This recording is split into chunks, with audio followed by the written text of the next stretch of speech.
Pat, you are live. Welcome everyone.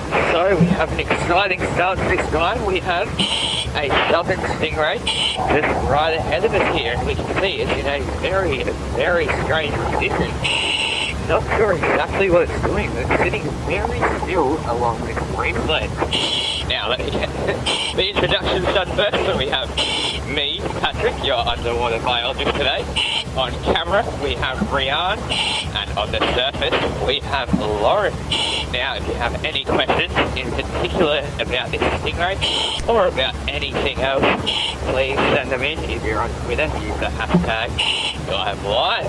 So let's get into this dive and sit here and watch this stingray a little bit. Say hello, Lauren. Hi everyone, what an exciting start. We can see all these fish around the stingray as well. So I do believe the stingray is just resting. It's probably had a big feed, and we've actually seen a stingray in this place before. So maybe it's the same one, and maybe it is the resting place. So Pat, how deep are you to see this beautiful animal? It's almost 17 meters down, so about 50 feet, 50 to 60 feet down. And we are out the front of John Foster's Dive Centre here at Casuarina Point, Grand Cayman. We are directly out the front on the western side of the island. We're probably about 200 meters or 600 feet off the shore. I am in awe right now at how still this stingray is staying. It's like it's gone into a trance of some sort. Yeah, it's resting and it's being cleaned. So these animals also need to be cleaned. They are fish as well. Stingrays and sharks are fish. So they also need to be cleaned like all the other fish on the reef. So from what I can see right now, it is resting and being cleaned. Its mouth, I'm not sure if Pat will be able to see it because we are zoomed in. Its mouth is not touching the sandy bottom. It's got its mouth quite high above the sandy bottom, so it's definitely not eating. It is resting and being cleaned. So we have another one coming up on the left-hand side as well. No way! Double stingray sighting. I knew today was going to be exciting. Look at that. Great start to this dive. So it looks like this one's actually going towards the other stingray. Oh, I can oh, wow, they're going very close. Oh.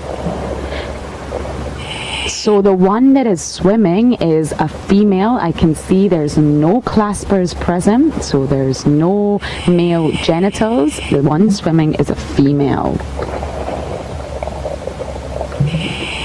So just to clarify on that a little bit, the sex stingray, or any type of shark really, or anything of the chondric type, which is the cartilage skeleton animal, like sharks and rays, they generally have a pair of claspers if they are a male.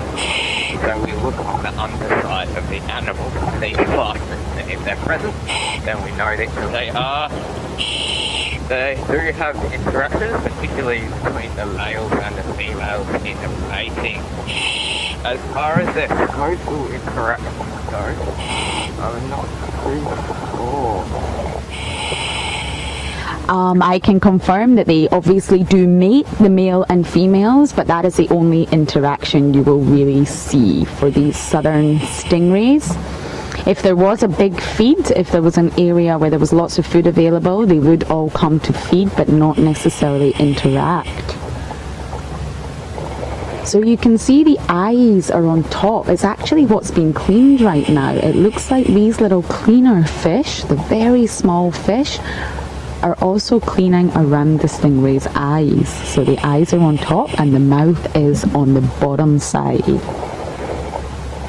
Yeah, so this behind the eyes are through other structures called spiracles. And what they do is, because the gills are also on the underside of the animal, these allow... What? There's the third one. No way! Just swimming across, it's a bit in the background, but there is a third stingray joining us down here. This is incredible. Oh, we're quite, oh, okay, we're getting a great view of the mouth. Look at that mouth on the underside of the stingray as well as its gills. We were just able to see that mouth there. It does sometimes look like stingrays are smiling.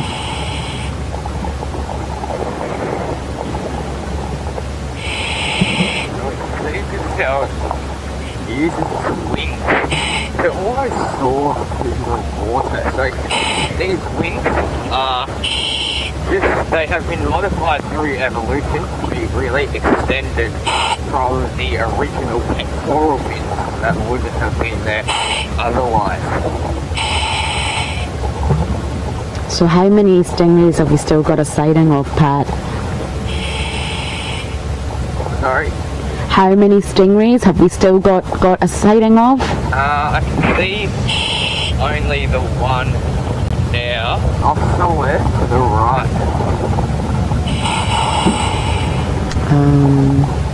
We can't see any right now. I think they all might have packed up and left this area. What the hell is that? 3 stingrays. That was... I knew it would be an amazing morning. So now you can speak nice and loudly and maybe share some information on stingrays with us. Yeah. So, the stingray, as I said earlier, are related to sharks. And what ties these species together is that they have a cartilage skeleton. So, cartilage is that flexible bone that's in your ears and in your nose, the stuff that you can wiggle. So that is what the entire skeleton of a stingray is made up of. And so this allows strength in the bones, but also a lot more flexibility as well. Yeah, cartilage is not as strong as bone, so it's not strong. It's obviously not as dense. So it does allow these animals to be more flexible, lighter, and more resistant to disease. And that is Derek saying good morning to everyone. So Tiva is also asking, what about biting and stinging? So maybe you can tell a little bit more about the stingrays biting or stinging. Yeah, so they do not bite. Well, they bite their prey, I guess, or they crush their prey, to be more specific. But they do have a barb towards the front of their tail. So this barb is toxic as well. Now they won't use it actively, but say if you were to step on it, it would go through your foot. So once it has penetrated you, you also get the toxin in your bloodstream, and it's extremely painful and very slow to heal. Now I have been a victim of this barb. Thankfully it wasn't a full penetration, it did just scratch me, but I can tell you that this toxin is very nasty and it hurts a lot. So just to expand and maybe sort of correct Pat a bit, biting is actually a huge part in both these species. So biting is really important during mating, and the males actually develop a cusp, which is a really pointy end on their scaly teeth, which is a sign of sexual dimorphism during mating, so that the male can really bite the female. If this bite is not able to take place, then mating cannot take place. So the male will bite the female on her sort of disc, on her main area, in order to initiate mating. So Pat, James is asking, do stingrays have a set breeding system? Oh, we got one ahead again. Oh, great. Oh, there it is. Yeah, awesome. A set breeding system. I'm not sure. Season. Oh, season.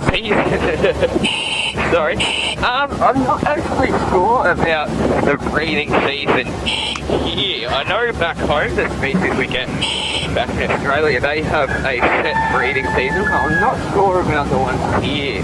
I can help with that. So yes, they do. Southern stingrays, especially in the Caribbean, actually mate during late winter to spring. So they don't really mate during the summer and fall months. So they do have a breeding season. And during this season, that's when the male will shed all the scales of its teeth and develop new ones, which will have the pointy ends. Once the mating season is over, those pointy ends will be shed and the normal teeth will come back. It is also during this season that the females release an odor and certain electrical signals to let the male know that they're ready to mate.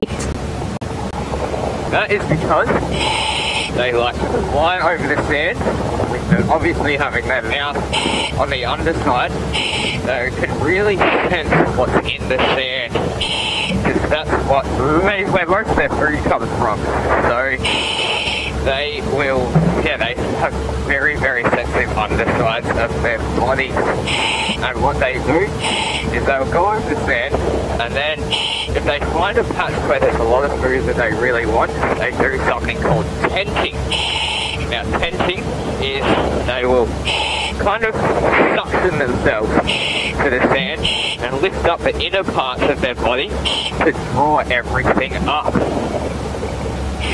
Yeah, so a few people are asking where we are, and Love Dogs commented that she now knows because we hear Derek. Yes, we are at the usual Casuarina Point, just in front of Don Foster's. And take care. I'm not sure we can implement an anti-Derek audio filter, but I think it's kind of nice that he gets to say good morning because he is part of the team here. We do love Derek. We really do. Yeah. This must be a popular cleaning spot here because yeah, it's the exact same spot where we saw that first stingray. I think this is the first time I've witnessed stingrays being properly cleaned. Can you give us a size estimate, Pat? Sorry? A size estimate. This one? Yeah, this female in front of us. So from tip of the week to tip of the week, is probably about 70, maybe 80 centimetres, so just a little over 2 foot. And from its nose, if you want to call it that, down to its tail is probably about 1.20 meters, maybe 1.30 meters, so about 4. And it's got a barjack now, cruising along with it, which is a common sight. As I said, they are very sensitive and can find a lot of food under the sand.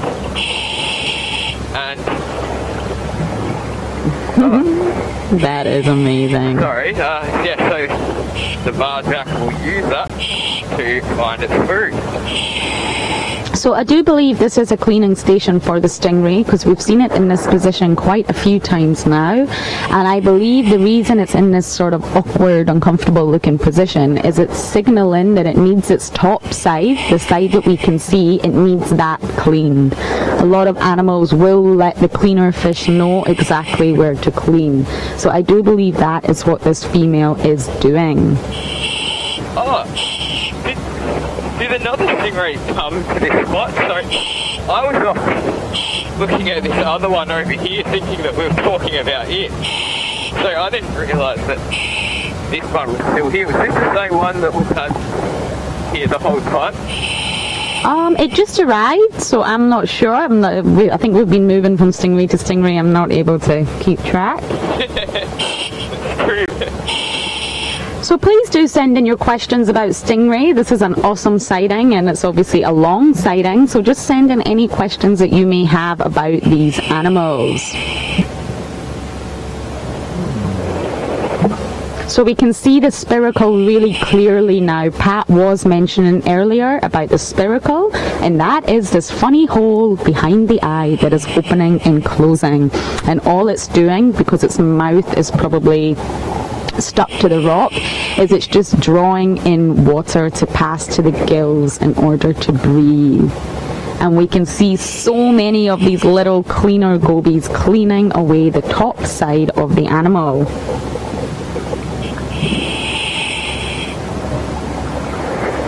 So there is approximately about 220 known stingray species, and this is the southern stingray, the most common one found in the Grand Cayman, and it is part of the whiptail family. Yeah, it's quite a diversity of stingrays across the world. And one thing I didn't realise until recently is that there's actually a lot of freshwater stingrays, and these ones get absolutely huge. I saw a photo of one the other day that was 5 meters long.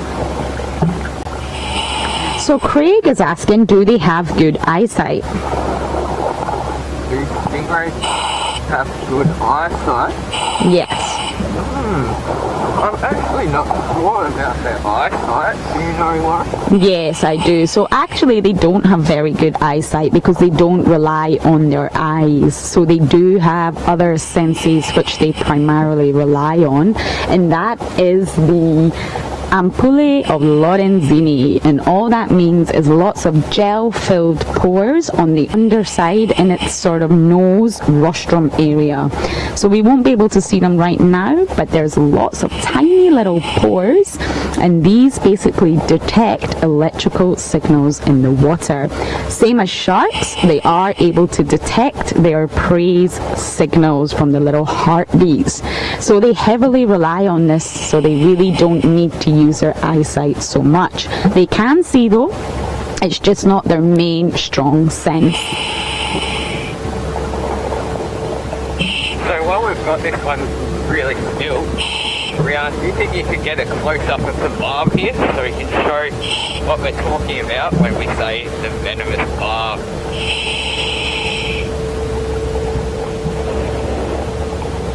Yep, there we go. We can see that spine that's sticking up from the tail. So that is their defense mechanism. Now you can imagine that was to get stuck in here, it would give you a pretty nasty sting. Much worse than a bee anyway. Yeah, so the stinger, as we can call it, can actually grow up to 35 centimeters on some of the much bigger stingrays. So that's a little over 12 inches. And we won't be able to see this, but it is covered with a thin layer of skin. So when it does penetrate into its victim, the skin bursts open, and that's how the venom is released. It also has really serrated edges, so it goes in nice and smoothly. The damage really occurs when the spine is pulled back out again. It's amazing to watch it almost standing up on its anal fins there. It's almost using them like legs. And it is just loving this queen. You can't see it from the angle that you guys are on, but from where I'm sitting, there's so many little gobies underneath it, just working around. I suppose it's got a big surface area there, so there must be a lot of parasites on it, which means a lot of food for these little cleaner fish. So Betty's asking, when we saw the underside, there were 2 rows of black holes, Pat. So there was lots of rows of slits. What are they? No, these are the gills. So the gills are actually on the underside of the body, and the spiracles can draw the water through the top. So when water passes over the gills, it collects dissolved oxygen out of the water, and that is how they breathe. Yeah, so well spotted, Betty. That was the rows of gills. Sharks and rays can have between 5 to 7 different gills on either side. So Tiva's asking, does it harm the stingray to sting someone? So, you know, will it damage itself when it stings someone? Well, I guess so. A lot of the time the barb will come off and stay in whatever it hits. So that does cause damage to the animal. It's like when you get a bee sting and the bee stinger falls off. Well, it's not exactly like that because the stingray doesn't die afterwards. But yes, it would damage them. I don't actually believe it does, Pat. It's the sting is actually made from modified dermal denticles. So all this means is that their skin is covered in very small like teeth, which are known as dermal denticles. So that is how the barb is formed. It's just a bigger dermal denticle there. It's very strong. So when the stingray does pierce someone or penetrate its victim, the barb does not move. It's actually the action of the tail. So they can move their tail, and this tail can go erect, which can put the barb into its victim. And it will just continue to swim away and pull out the barb. It doesn't actually affect the animal. Well, yeah, I've seen some people, some photos where the barb has actually come off and stayed in the person, or usually it's people's feet. So I believe it can come out, but yeah, it is strong, as Lauren said. Now this one's got a bar jack with it, just like the one I was talking about before. So we do have a question from Proud Cat Mama asking the lifespan of a stingray. The lifespan? Yeah. I'm not sure about the southern stingray. I know that some species of stingray can live 20 years plus. Do you have any other information on this one, Lauren? Yeah, with southern stingrays, the most information that we have on them actually comes from captivity. So it doesn't come from what happens in the natural world. So in captivity, so it's a completely different environment, remember, the oldest age record is actually 12 years for the boys. So I would personally imagine that in the natural environment of the ocean, they would probably thrive and live a little bit longer. But we don't have any idea about that for the southern stingray. So did you say 12 years in captivity? Yes. Yeah. So Take Care is asking, is there only one barb? On this species, yes. But other species, I believe, have more. I think that there is one that can get 3 or maybe up to 6 barbs. Yeah, some stingrays can have more than one, but Pat is right. For the southern stingray, especially of this size, it's normally just one barb. So, now that all of the stingrays have left us, we're going to cruise along this bombing and have a look around. But please do continue to send in your questions about the stingray. Pat has been incredibly lucky today, so even although we don't have one right now as they've swam off, I am still happy to answer many questions, and I'm sure Pat is too. So we have a lionfish here in the rocks, the invasive lionfish. Yeah, we can see that just resting on the bottom there. So as I said, this is an invasive species, and all this means is that it's not actually, this isn't its natural habitat. So it is native to the Indo-Pacific, and it was brought here.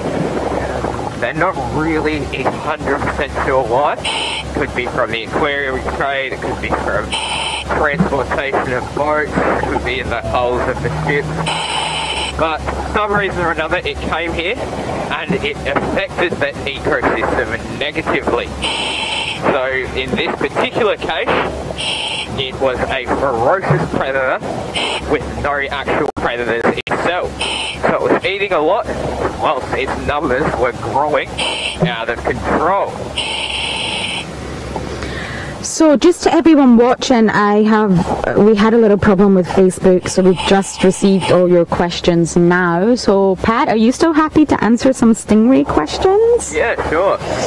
Okay. What are the predators of these stingrays? Well, The most common predator of stingrays is sharks.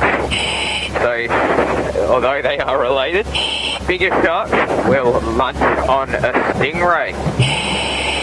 Apart from that, well, in their juvenile phase, they are eaten by bigger predators. But once they get to a certain size, fish like reefs and your barracudas, they're going to be too big for them. Yeah, and we also have a few questions asking about sort of southern stingray's general size and weight. Verily was asking, and Barb was asking. So this particular species, which is a southern stingray, they tend to be on average in length. Now length would be from the nose, if you like, to the end of the tail, normally around 80 centimeters. So that would probably be about just around 30 inches. That's the average size. Sorry Lauren, that's about 6, maybe 5 inches. 80 centimeters? Oh, I thought you said 18, sorry. No, 80 centimeters. But they can go right up to 150 centimeters, which is around 60 inches. So that's how big they can get. So they are a smaller range of stingrays. There are other species that get much bigger. And with regards to the weight, they can sort of weigh around 90 kg. Now, I think that's about like 190 pounds. Yeah, round about that. So sorry about that. I just received the Facebook questions now. What a lucky dive, Pat. Yeah, what a great start. It's been unreal. So, we are quite a way off shore. And we're going to head back over the sand and back to the main part at the Casuarina Point Reef. Now as we're moving across the sand, be on the lookout for all of the little guard eels. And if a hogfish shows up, you might have a look at that as well.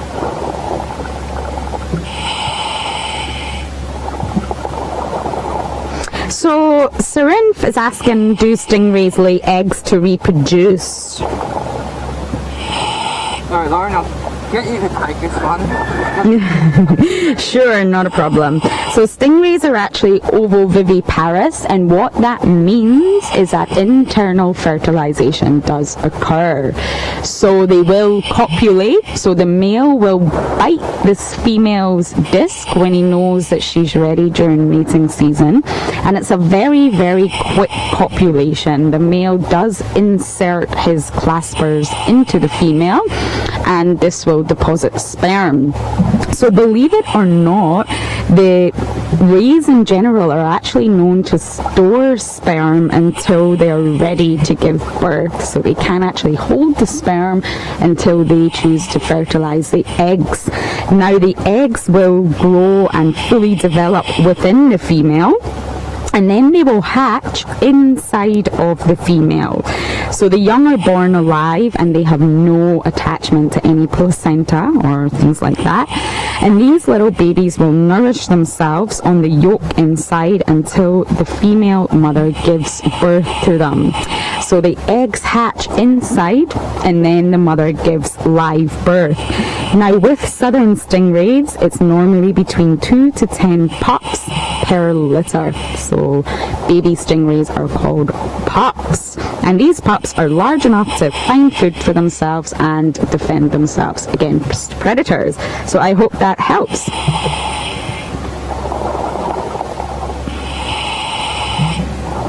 So I can see you're checking under ledges. Yeah, hoping for a moray eel. Now that would be super lucky. Yeah, that would top off an already great diet. We have a smaller little lionfish there.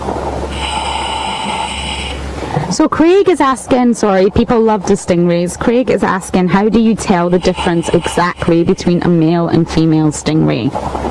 the difference between a male and a female? Stingray, yeah. Yep. So the most prominent way to find out is to look on the underside or clasp it. So clasp it is pretty much like the male reproductive organ. So they have a pair of them, so they have two clasps. So if you look for the clasps, that is how you tell if it's a male, and if they're not there, then you know it's a female. Now, as Lauren also mentioned earlier, the males do bite the females, and what's the structure called, the cusp, Lauren? Yes, the cusp, which is just pointy teeth. Yeah. So that is another way to tell. The easiest way is just to look for claspers. Yeah, so claspers are basically long appendages, and they're actually not a sort of independent appendage like the penis would be. They are actually sort of evolved pelvic fin. So normally when we talk about fins, the pelvic fin is that fin on the underside of an animal, and this has developed into claspers. Now they are made from cartilage, of course, and this is the male genital. So Pat mentioned that you look on the underside, which is correct. If they're a juvenile male, they will be very small. So you'll still be able to see them, but they'll just be very small, like a little bud. And then when they become a fully formed adult, they will grow, and you will actually be able to see them come out from the top side. And Pat, I think we have a spiny lobster. Oh, do we? We do. Oh, great. Well, can we just come off it? No, it's alright. There's a fish here that I have never seen before, and I was going to get you to identify. But let's stay with this lobster for a while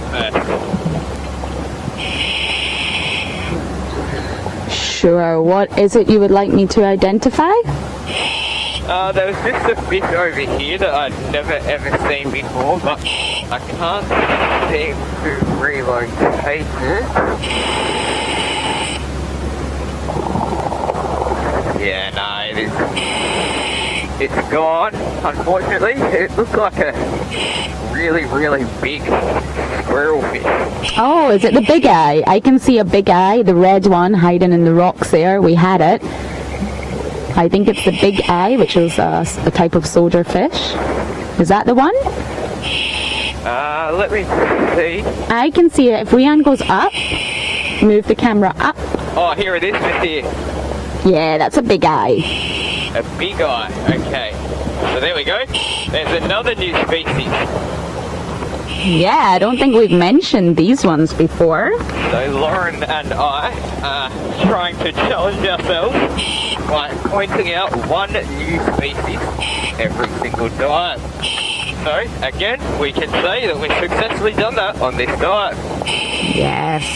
So we've now got a big eye, which are very closely related to the soldier fish. Alright, now back to this spiny lobster. Yeah, I think everyone would love to see that spiny lobster. It does look like a juvenile. James is very happy. Well, I'm happy you're happy, James. Now, I can't actually see it. I would like to give you all the size estimate.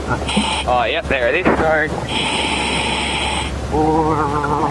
I would say this one is about 20 centimetres in comparatively. And the antennas, that's just under 10 inches. And the antennae are about 30 centimetres, so about the size of a ruler. Oh, we're really close to it, and we can see those big black compound eyes. So Pat, just before we go into all the amazing facts about the lobster, can you just give us an air check? Sure can. So, I am on 90 bar. Sure. It's pretty deep this dive, which is why my air is going through that a little bit quicker. Oh, it's been an awesome dive. No one is complaining. That's great. Now, back to this spiny lobster. So, spiny lobsters are decapods, crustaceans. And all this means is deca, meaning 10, so they have 10 pairs of walking legs. And they share this trait with crabs and shrimps as well. And they're very closely related to insects. Yeah, so they are arthropods. And what an arthropod is characterized by is having a hard exoskeleton. So if you think of a spider on land, they have this, they're covered with this exoskeleton, and their appendages as well are also very similar to those of the crustaceans. If you think about their legs and the structure of their legs, they look quite similar to that of a lobster, or most likely a crab. Well, Pat, James is asking a really good question. What separates the spiny lobsters from the true lobsters? Well, one thing, it's in the name actually, and that is the spines. So, the spiny lobsters don't have claws like other lobsters do. So, for their defense, they have developed these spines instead. Yes, and they don't have any of these claws. You will probably notice have the big claws of the true lobsters. So they're not true lobsters, and they're actually not even that closely related to the true lobsters. A spiny lobster's shell is actually much harder and thicker than a true lobster as well. So, so that is the main difference. And because they don't have these claws, I said that they do use spines as defense, but the males use the antennae as defense as well. So they'll sit at the end of the headband, especially if they're guarding a female, and their antennae will point in the direction of anything coming at it to stop it from coming in.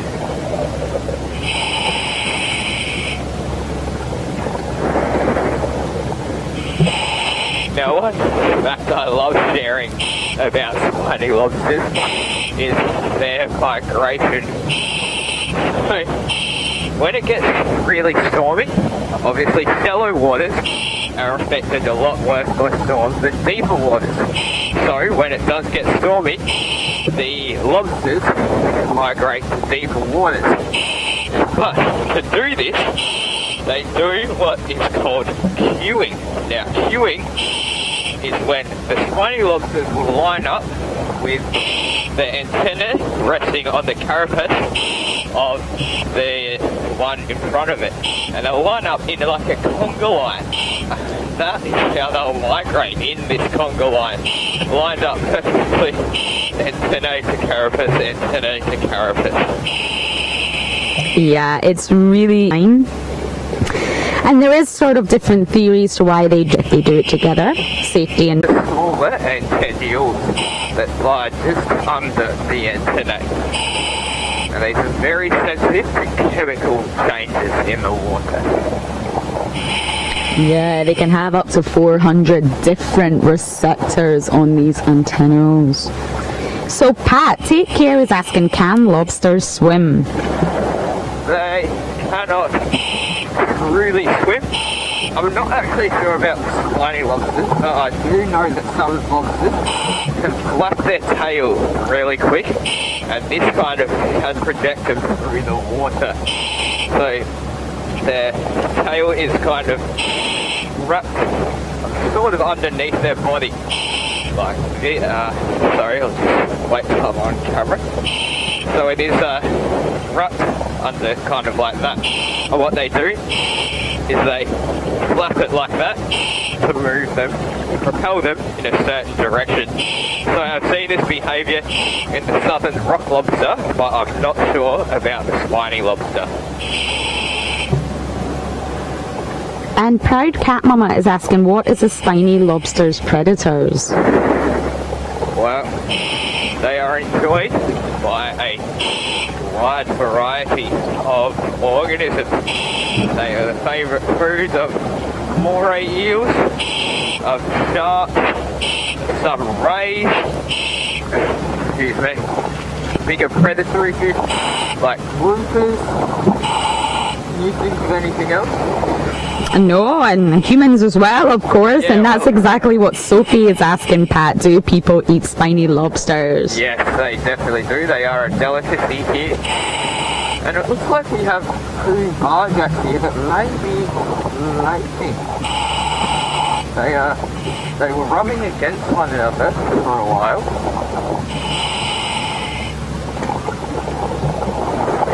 Yeah, we can see that. So I do love a good mating ritual here. And, oh no, it looks like they've gone their separate ways. Yeah, no, so they have separated. That's unfortunate. So quite a few people are commenting that they've lost audio, so just bear with us. We'll continue on, and Jared's having a look at that. So Pat, just another quick air check, because you have been deep, we do know that. Yeah. So I'm on 60 bar. So we'll start coming a bit shallower while I use my last 10 bars. And then I will have to end what has been a very pleasant dive. It's been an amazing dive. And Jin Lin was asking, when does the lobster migration happen?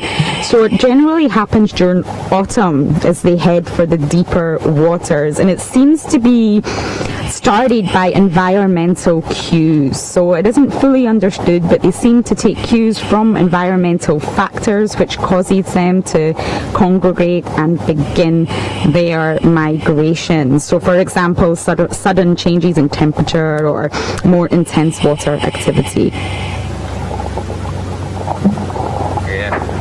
A lot of animals are very in tune with nature. So we learn a lot of things about the world from our books and from literature.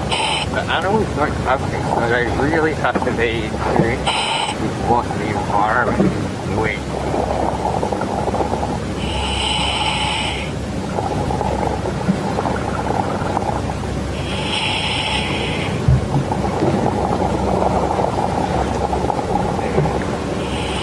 So it has just been one incredible dive. To recap, Pat actually saw 3 southern stingrays at the start in the one area which did appear to be cleaning. The first time I have seen this. And just to give an update to everyone watching, although we're at the end of the dive, it's just Facebook where the audio is out. On YouTube and Twitter it's fine. Alright, well, it is time to say goodbye. But thank you all for joining me today. What a dive that was.